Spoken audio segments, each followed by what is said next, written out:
Lorsque le jour se lève, les Indiens découvrent le lieu de l'accident.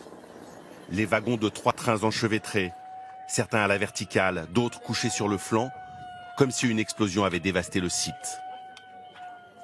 Sur des centaines de mètres, des wagons pulvérisés. La collision a eu lieu vers 19 h heure locale hier dans l'est de l'Inde, à 250 km de Calcutta. Toute la nuit, les secouristes ont tenté de désincarcérer les victimes. Quelques survivants indemnes, 900 blessés et beaucoup de morts, près de 300 selon un bilan provisoire.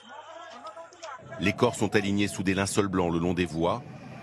L'état des rails témoigne de la violence du choc. Je sortais des toilettes et le train a soudainement basculé. J'ai perdu l'équilibre, je me suis accrochée à ce que j'ai pu, mais je suis tombée. Les gens ont commencé à tomber les uns sur les autres, tout le wagon a basculé. Quand je suis sorti du wagon, j'ai vu des corps avec des membres amputés et le visage mutilé.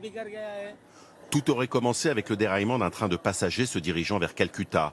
2 wagons se retrouvent sur la voie d'à côté. 5 minutes plus tard, un train express arrive en sens inverse.